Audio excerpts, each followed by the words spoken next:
Today we're going to learn to take a raw file like this and turn it into a final image just like this, entirely within Lightroom.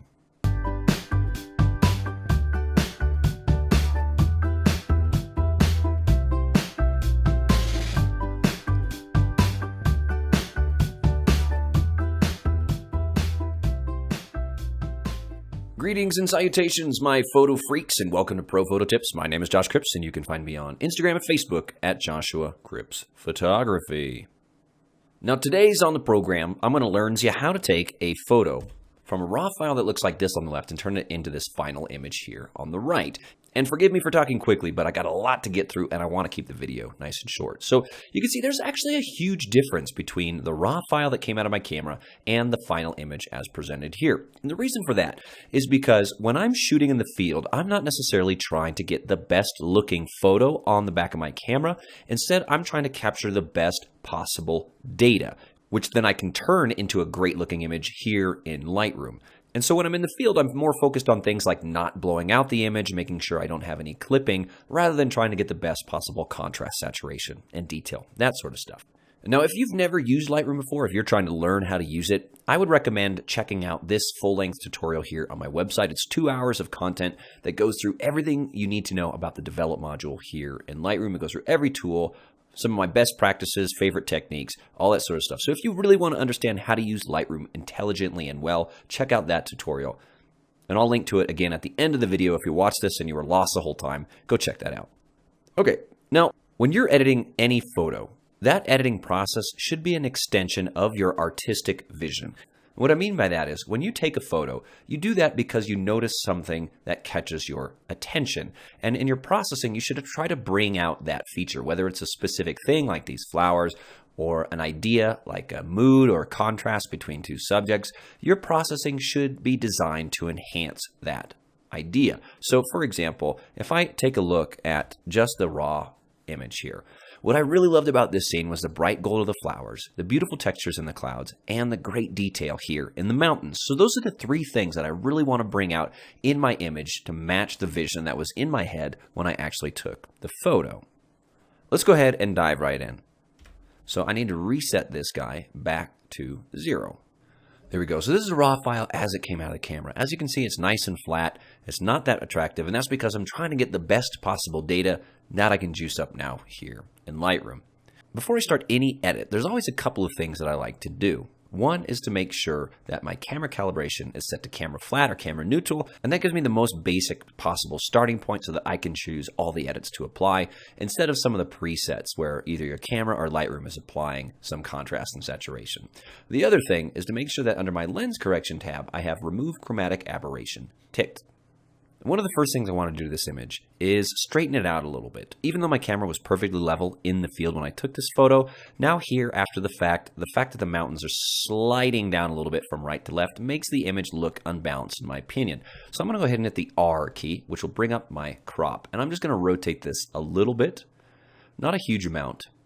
I don't want the mountains to be perfectly level because then I've cropped off a massive amount of my image, but just some amount so that they are more level, kind of a good compromise between, yeah, maybe something, no, that's a little bit too much. Let's dial this in manually, kind of like that. Oops. There we go. So now my photo looks a little bit more level. Perfect. Now because this was shot in the camera flat mode, it looks really, really, really flat. And so one of the things I can do to begin bringing out some of the detail is just add a little bit of dehazing, which is the opposite of what frats do to their pledges. We're trying to build people up, not tear them down. All right. Now, as you can see, I shot this photo at ISO 200, and the reason for that is because it was fairly windy, and I wanted to try to freeze the flowers in place. So that added a tiny little bit of grain to the image, which may or may not come through on the video, but it's here, trust me. And so what I'm going to do is jump over to the Detail tab and add just a little bit of noise reduction here in the luminance channel, and that's going to smooth out that grain there in the sky. And I'll go ahead and hit Z key. That'll zoom me back out. Great. Now we're ready for some basic adjustments. Because when I shot this, I was trying not to blow out the highlights there in the sky, the image overall is underexposed. And so I want to increase the exposure a little bit to compensate for that. Maybe something like that. And I'm also going to, because that now made the clouds quite bright, I'm going to pull down my highlights just to get those a little bit more balanced with the rest of the frame. Now, if you look at the histogram, you can see I don't have any clipped shadows. I don't have any clipped highlights. So I'm not going to worry too much about the shadows, whites, and blacks. Instead, I'm going to jump down here into my presence and add a little bit of clarity. And what that does is it helps bring out local contrast throughout the image. Next, I'm going to add some vibration, which is a mixture of vibrance and saturation, just because I love the color of those flowers, and I'm going to try to bring it out. So if I drag that up, I've injected a lot of color into the image, but it's really made the kind of overall warmish yellow tint of the photo apparent. So I am going to try to neutralize that by changing my white balance. I'm going to cool it down a little bit, and that's going to give me a better balance between the blues in the sky and the warms down there in the flowers. And to get rid of some of that yellowish tint, I'm actually going to increase the amount of magenta here, just to kind of get rid of that. Yeah, maybe something like that. I think that looks pretty good. Cool. Now again, the three things I want to do: bring out the flowers, bring out the textures in the clouds, bring out the textures in the mountains. Let's go ahead and start with the flowers. And the way I'm going to do that is with a grad filter. So you can either click up here on your grad filter adjustment or hit the M key, as in Mighty Mike's Meat Management Market, and that will bring up your grad filter. So to bring out the flowers, I basically just want to brighten them up and add some contrast, and that will help bring them out in a nice way. So let me just drag some exposure up to guess, drag some contrast up to guess, and we'll add a little bit of clarity and dehazing too, and that will help. That may be too much on those guys. I'm just sort of guessing here. You can always adjust after the fact. Maybe a teensy little bit more exposure. There we go. Perfect. And a teensy little bit more contrast. All right, groovy. Yeah, and I think there's still a little bit of excess yellow tint here. I wouldn't mind a little more separation in color between the greens of the foliage and the leaves and the yellows of the flowers. So I'm going to drag down my temperature just a touch, and that's going to help me bring out those two colors independently. Groovy. So now we brought out the flowers a little bit more. Now I want to jump on those clouds. So we're going to add a new grad filter.